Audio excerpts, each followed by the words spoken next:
قرآن اور حدیث کی شکل میں ہمارے پاس نصوص موجود ہے، جن کو ہم نصوص کہتے ہیں، آیات اور احادیث، ٹھیک ہے؟ ان نصوص کے مقاصد کو بیان کر کے ان مقاصد کو انسانوں کی عملی زندگی پر تطبیق دینا اور انسانوں کی عملی زندگی کے لیے اس سے رہنمائی لینا، یہی فقہ ہے۔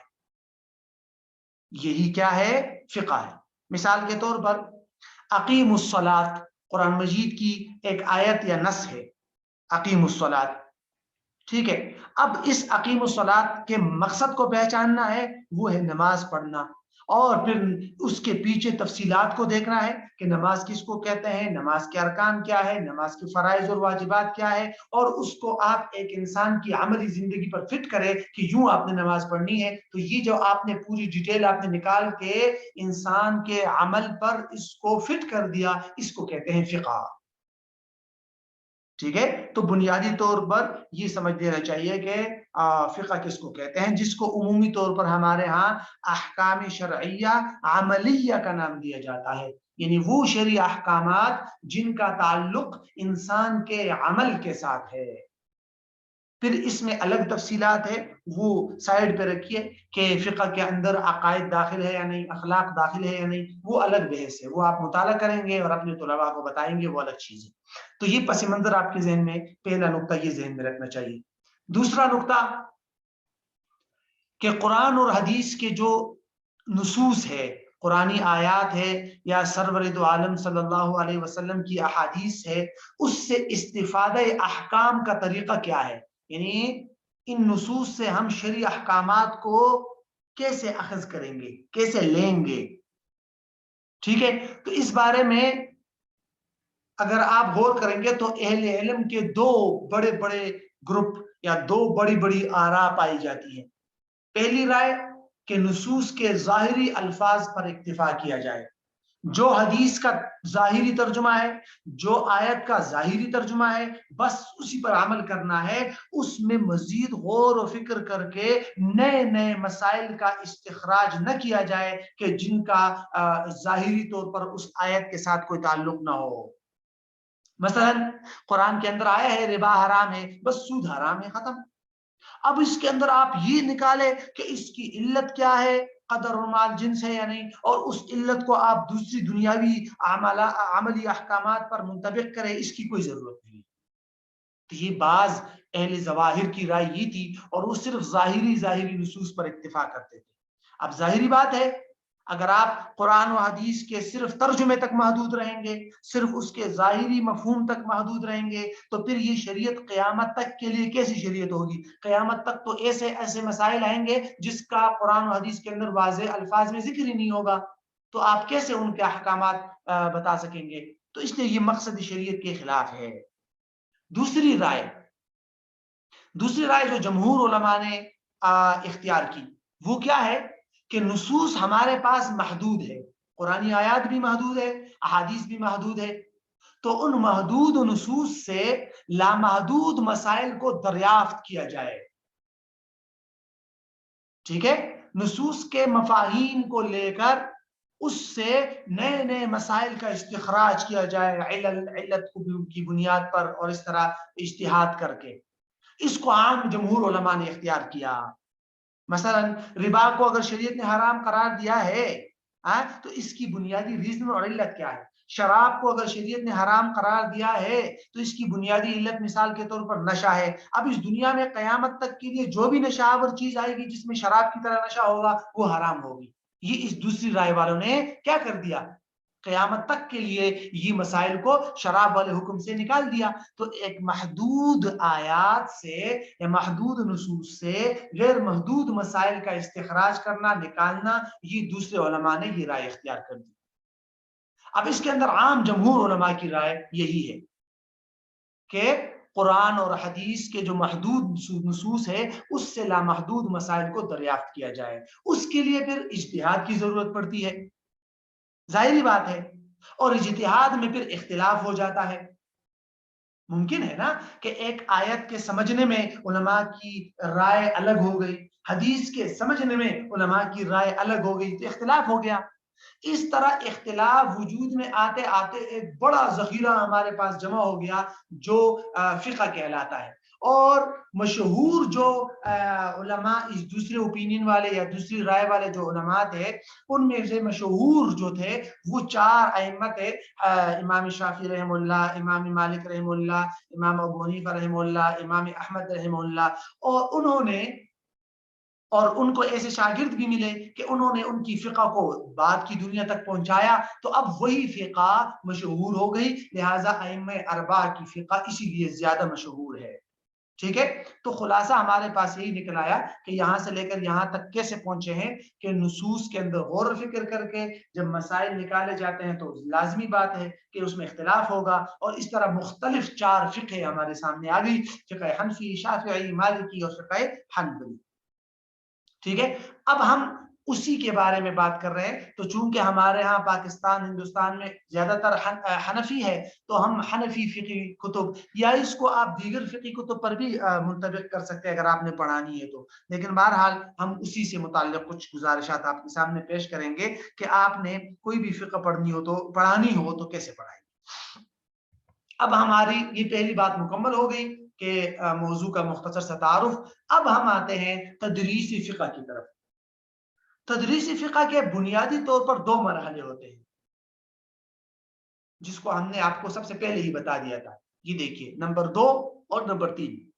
تدریسی فقہ کے بنیادی طور پر 2 مرحلے ہوتے ہیں۔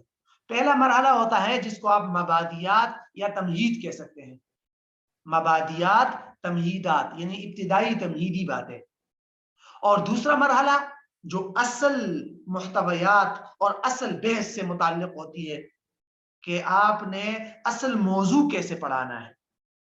ٹھیک ہے، دوسرا مرحلہ، تو انہی دونوں مرحلوں کا مجموعہ جو ہے وہ ہے فقہ پڑھانے کا، یعنی ایک پورا منہج، اس سے آپ کو سمجھ آ جائے گا۔ تو ہم سب سے پہلے تو پہلا مرحلہ دیکھتے ہیں، اور اس سے متعلق آپ کو کن کن کتابوں سے معاونت لینی چاہیے ان کی کتب کا تذکرہ کر دیں گے۔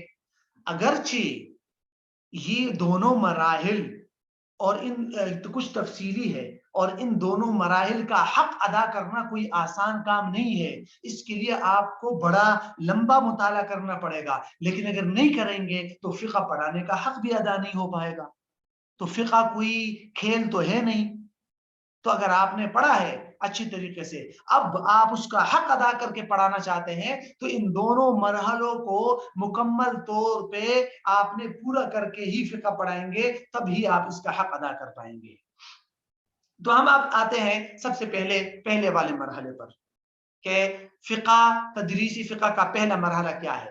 اس کو میں نے نام دیا ہے مبادیات یا تمہید۔ مبادیات یا تمہید۔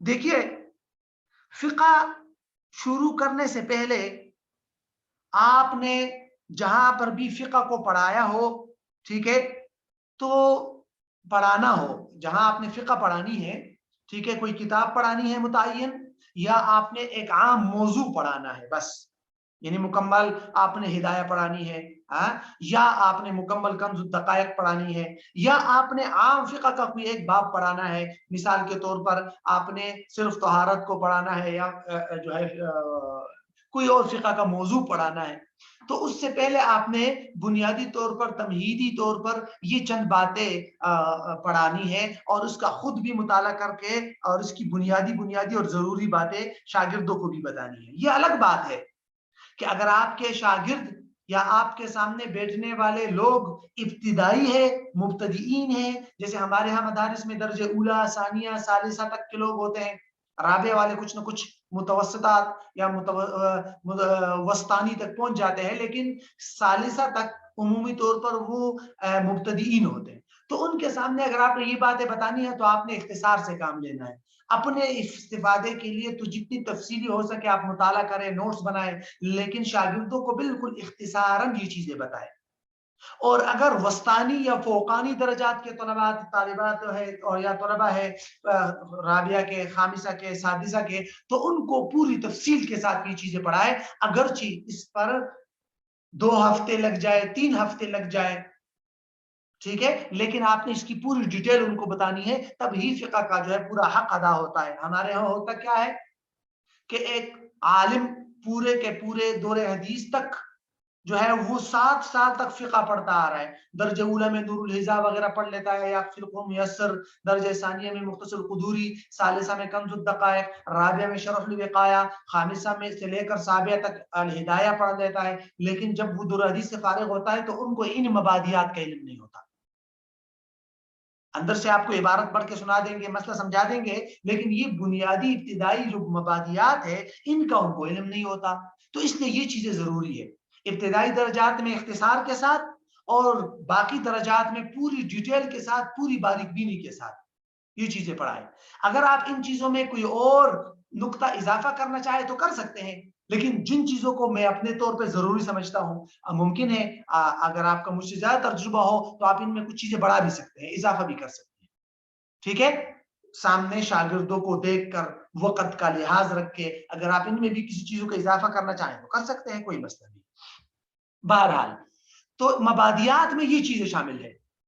یہ بنیادی طور پر 7 چیزیں ہیں. سب سے پہلے ہے فقہ کی تعریف اور قیود کی توضیح, یعنی فقہ کی تعریف کے اندر جو قیودات آتی ہے ان کی وضاحت. آگے میں ڈیٹیل کے ساتھ ہر ایک نقطے کی بتاؤں گا. نمبر 2, فقہ اسلامی کی امتیازی خصوصیات. فقہ اسلامی کی نشو و نما, تدوین, ارتقائی مراحل, اس کو آپ تاریخ کہہ سکتے ہیں, تاریخ فقہ اسلامی. ٹھیک. نمبر 4, فقہا اور مسائل کے طبقات کا تعارف. فقہا کے مختلف طبقات ہیں, مسائل حنفیہ کے ہاں بھی مختلف طبقات ہیں, بلکہ دیگر علم کے ہاں بھی طبقات ہیں, باقاعدہ درجات, کیٹیگریز. ٹھیک ہے.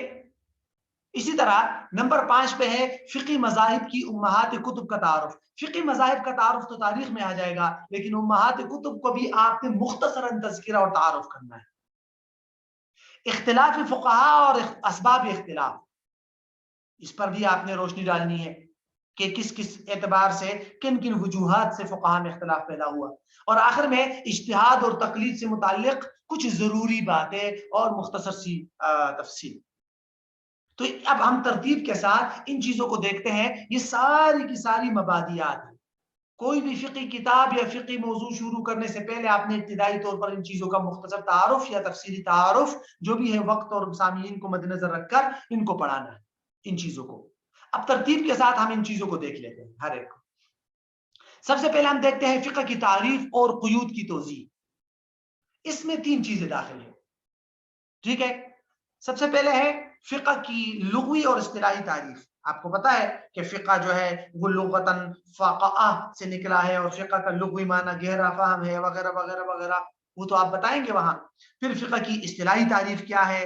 فقہ کی اصطلاحی تعریف میں بھی آپ کو پتا ہے کہ متقدمین کی الگ رائے تھی, متاخرین کی الگ تھی. مثلا متقدمین یا خاص کر امام ابو حنیفہ رحمۃ اللہ علیہ کیا فرماتے تھے, معرفۃ النفس ما لها وما علیہا, اس کی وضاحت آپ نے کرنی ہے. پھر لیکن بعد کے علماء نے کیا کہا, العلم بالاحکام الشرعیہ العملیہ المستنبطہ یا المکتسبہ من ادلتها التفصیلیہ, جو بھی ہے فقہ کی اصطلاحی تعریف. یہ فرق بھی آپ نے بتانا ہے کہ بھائی صاحب یہ جو قدیم فقہا یہ تعریف کیوں کرتے تھے اور بعد کے فقہا یہ دوسری تعریف کیوں کرتے ہیں. کیونکہ پہلے عقائد اور اخلاق بھی فقہ میں داخل تھے, بعد میں عقائد اور اخلاق الگ فن بن گئے, علم الکلام اور علم التصوف کے نام سے. تو بعد کے علماء نے الگ تعریف کیوں اختیار کی, یہ بات بھی آپ نے ڈیٹیل میں پڑھانی ہے. ٹھیک ہے, لغوی اصطلاحی تعریف والی بات میں. دوسری بات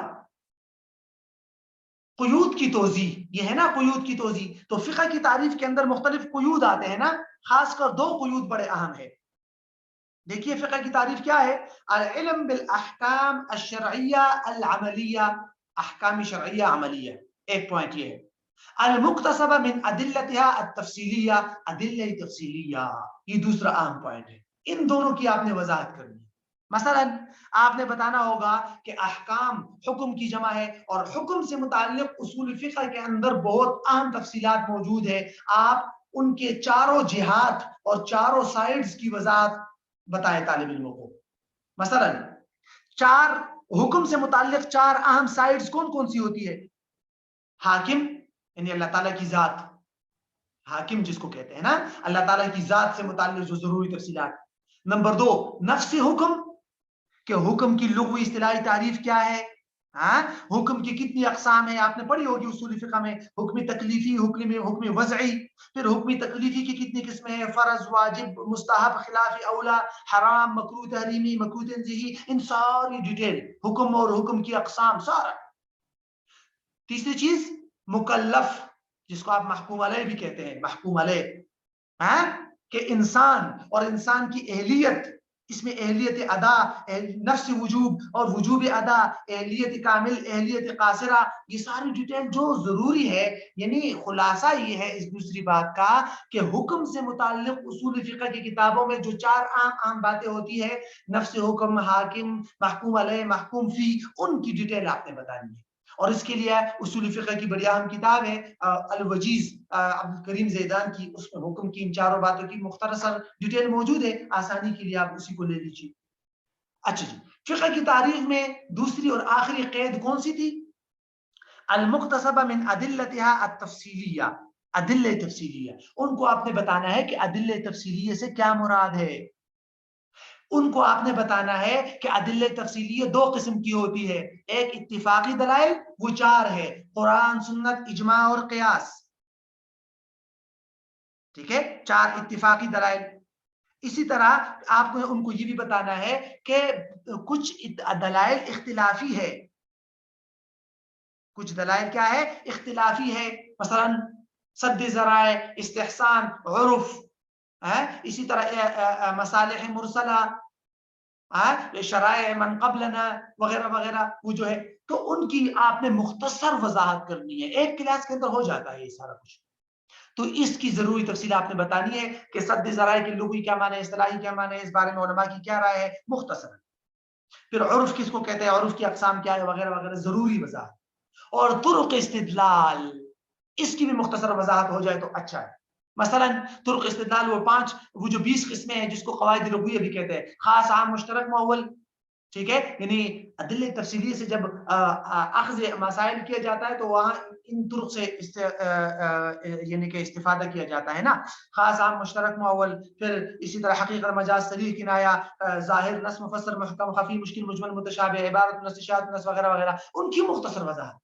ضروری نہیں ہے کہ آپ ڈیٹیل میں جائیں، پوری اصول فقہ نہ پڑھیں۔ تو یہ ساری ڈیٹیل ہو جائے گی پہلے نقطے کی کہ فقہ کی تعریف اور ان کے اندر قیود کی توضیح یا وضاحت، تو یہ اس سے آپ کی پہلی بات مکمل ہو جائے گی۔ دوسری بات کی طرف آئیے، فقہ اسلامی کی امتیازی خصوصیات، کہ فقہ اسلامی کی اہم اور بنیادی خصوصیات کیا ہے کہ یہ ایک زندہ قانون ہے، یعنی قیامت تک کے لیے یہ مسائل کو یعنی کہ انسان کی عملی رہنمائی کرتا ہے، آزاد قانون ہے، ایسا نہیں ہے کہ بس صرف ایک زمانے تک محدود ہو یا نصوص شریعت تک محدود ہے، جو کچھ نص میں آیا بس، نہیں، ان نصوص سے آپ غیر محدود مسائل کا استنباط کر سکتے ہیں۔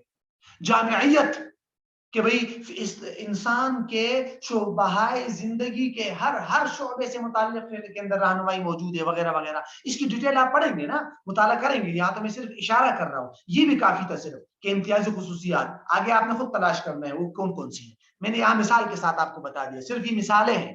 اعتدال اور توازن، کہ فقہ اسلامی میں نہ زیادہ سختی ہے نہ حد سے زیادہ نرمی ہے، بلکہ اعتدال، توازن۔ یسر اور سہولت، المشقۃ تجلب التیسیر، لا یکلف اللہ نفسا الا وسعها، اور اس طرح کر کے، تو بنیادی طور پر یہ خاصیات آپ نے تلاش کرنی ہے کہ فقہ اسلامی کی اہم اور امتیازی خصوصیات کیا ہے، ان کا خلاصہ کر کے آپ بتا دیں ایک ایک مثال کے ساتھ، تو یہ دوسری بات ہو جائے گی۔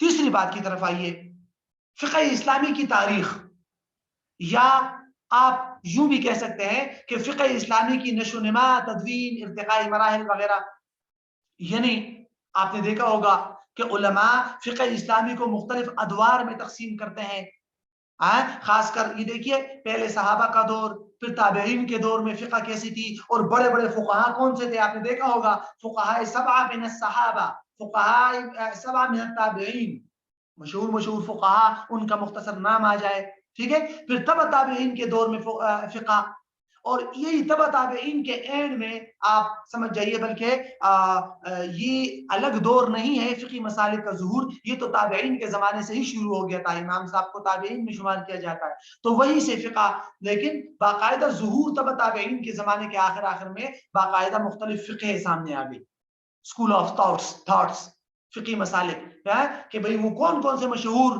فقی مسالک ہے، ائمہ اربعہ تو ہے ہی ہے، اس کے علاوہ فقہ زیدیہ، فقہ جعفریہ، فقہ ظاہریہ وغیرہ وغیرہ، ان کے مختصر وضاحت ہو جائے، بہرحال لیکن تاریخ آپ نے دیکھنی ہے، اس کے لیے یہ 3 کتابیں بڑی اہم ہیں۔ شیخ ابو زہرہ کی کتاب ہے تاریخ المذاہب الاسلامیہ، بہت مزیدار کتاب ہے، بلکہ شیخ ابو زہرہ کی فقہ، اصول فقہ پر تمام کتابیں دیکھنی چاہیے۔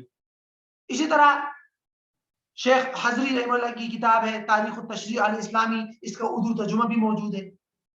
اسی طرح شیخ ثعلبی المالکی کی کتاب ہے الفقہ السامی فی تاریخ الفقہ الاسلامی، بلکہ ایک اور کتاب بھی ہے شیخ مصطفیٰ الزرقاء کی کتاب ہے الفقہ الاسلامی و مدارسہ، اس کا اردو ترجمہ تو نہیں ہوا، اور وہ 100 صفحات کی کتاب ہوگی، اس میں آپ کو بہت کچھ مل جائے گا مبادیات کے لیے، یہ جو مبادیات ہے اس کے لیے، اس کا انگلش میں ترجمہ موجود ہے الفقہ الاسلامی و مدارسہ، عربی میں ہے اصلا اور اس کا انگریزی میں ترجمہ ہو چکا ہے، لیکن وہ بڑا اہم ہے، اس کو آپ نے جو ہے وہ دیکھ لے، تو کوئی ایک کتاب ان میں سے دیکھ لے تو بھی کافی ہے۔ تو بہرحال یہ ہے فقہ اسلامی کی نشو و نما اور اس کی تاریخ۔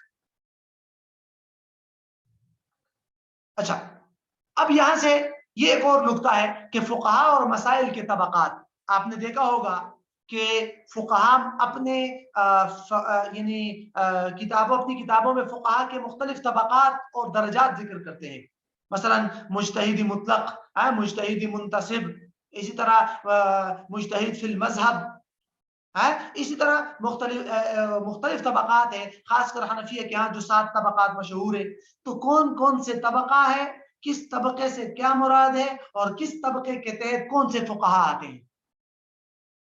اس کے علاوہ دوسری بات، مسائل فقہ کے طبقات، مسائل فقہ خاص کر آپ نے دیکھا ہوگا حنفیہ کے ہاں مسائل فقہ کے جو ہے وہ 4 طبقات ہیں، مسائل الاصول ہے، مسائل النوادر ہے، اسی طرح پھر فتاوی ہے اور واقعات ہے، تو وہ جو 3-4 قسم کے مسائل کے طبقات ہے، اس میں سے ہر طبقے سے کیا مراد ہے، کون سے طبقے کے اندر کون سی کتابیں آتی ہے، ٹھیک ہے، اور ان کی باہم حیثیت کیا ہے، ہم اگر فتوے کے لیے، عمل کے لیے ان سے مسئلہ لیں گے تو سب سے پہلے کس کو رکھیں گے، کون سی کتابوں کو رکھیں گے، ٹھیک ہے، اسی کے ضمن میں آپ کو وہ بھی معلوم ہو جائے گا کہ یعنی مثلا مختلف فقہا کے ہاں کتب کی کیا معتبر اور غیر معتبر کتابیں کون سی ہے، اس پر میں نے ایک تحریر بھی لکھی تھی کہ اسی ضمن میں یہ جو دوسری بات ہے اس کے اندر آپ کو معلوم ہو جائے گا کہ معتبر اور غیر معتبر فقہی کتب کون سی ہے،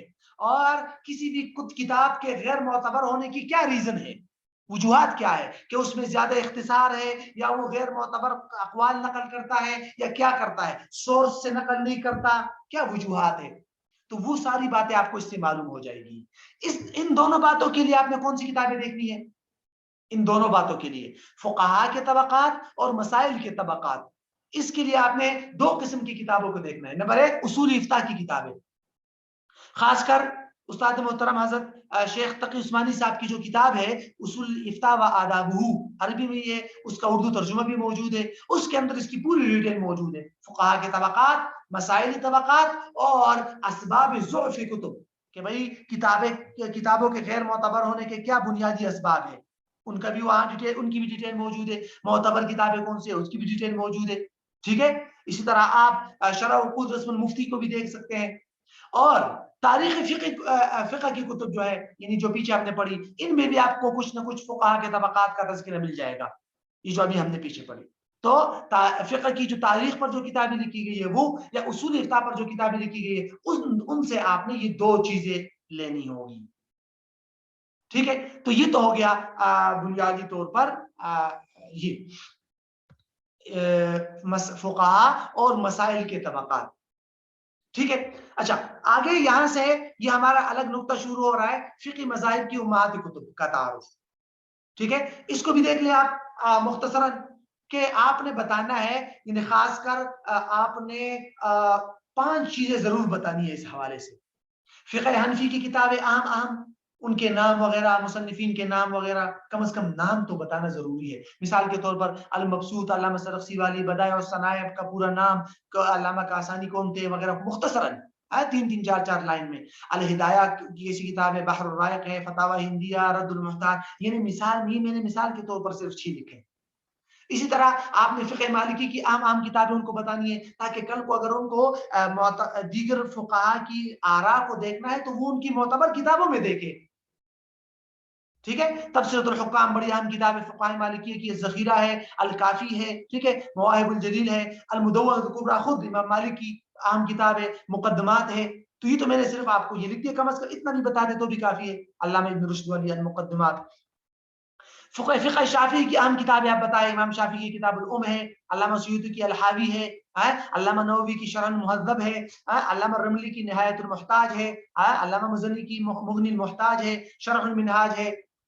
اسی طرح فقہ حنبلی کی اہم کتابیں آپ بتائیں، علامہ ابن قدامہ کی روضۃ الناظر، اور علامہ ابن قدامہ ہی کی یہ جو ہے کیا نام ہے، المغنی، جو بڑی اہم کتاب ہے المغنی، عمومی طور پر بھی اس سے استفادہ کرنا چاہیے۔ کشاف القناع، التمہید ہے، حلیۃ العلماء ہے، مجموع الفتاوی علامہ ابن تیمیہ رحمہ اللہ کی۔ تو بہرحال یہ فقہ حنبلی کی کتابیں آپ ان کو بتا سکتے ہیں۔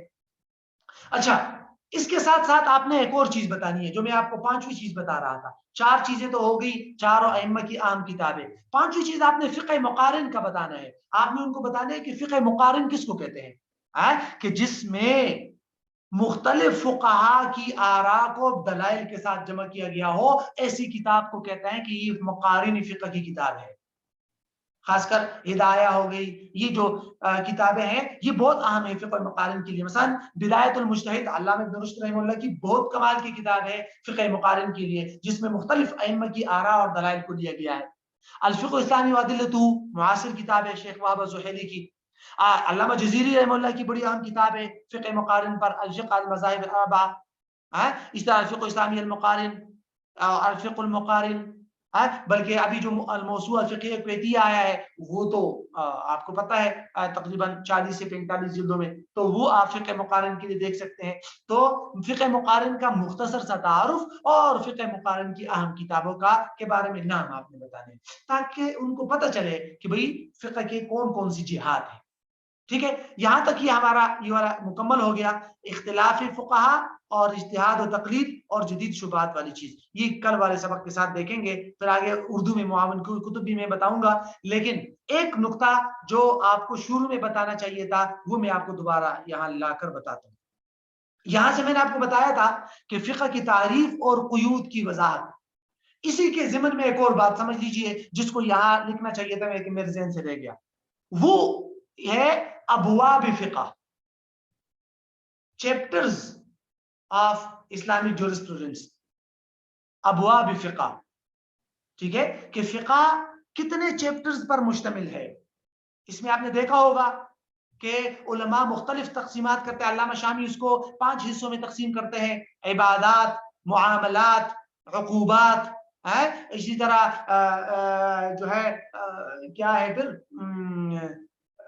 اس طرح مختلف اقسام میں تقسیم کرتے ہیں۔ معاصر علماء الگ اقسام میں تقسیم کرتے ہیں، عبادات، معاملات، مناکحات، اسی طرح معاوضات مالیہ، اور اسی طرح اسقاطات اور توثیقات، کہ فقہ کتنے چیپٹرز پر مشتمل ہے اور ہر چیپٹرز کے اندر کتنے چیپٹرز ہیں۔ مثلا عقوبات ہے، اس کے اندر آپ نے دیکھنا ہے قصاص ہے، حدود خمسہ ہے، یا اگر آپ نے عبادات ہے تو کون سے، نماز، روزہ، حج، زکوٰۃ، جہاد، 5 چیزیں عبادات میں آتی ہے۔ معاملات میں کون سی چیزیں آتی ہے، معاملات مالیہ، معاملات غیر مالیہ یعنی نکاح وغیرہ، اس طرح کر کے۔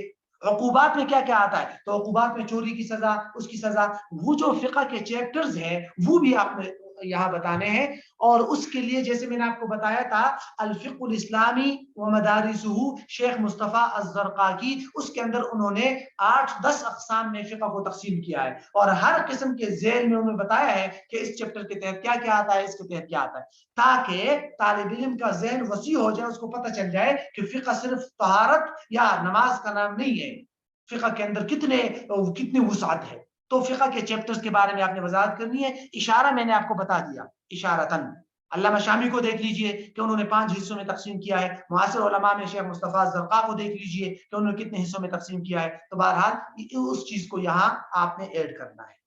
تو یہ آج کا جو ہے پہلا سیشن آج کی مکمل ہو گیا. پہلی کلاس ہماری مکمل ہو گئی. تو انشاءاللہ مبادیات میں سے یہاں تک ہم پہنچ چکے ہیں. مبادیات کے آخری 2 نقطے رہتے ہیں انشاءاللہ. اس کو کل کی کلاس میں اور پھر انشاءاللہ ہم دوسرا مرحلہ شروع کر لیں گے. یہ دوسرا مرحلہ. تو پہلے مرحلے کے 2 نقطے اور دوسرا مرحلہ اس کو انشاءاللہ کل کی کلاس میں مکمل کریں گے.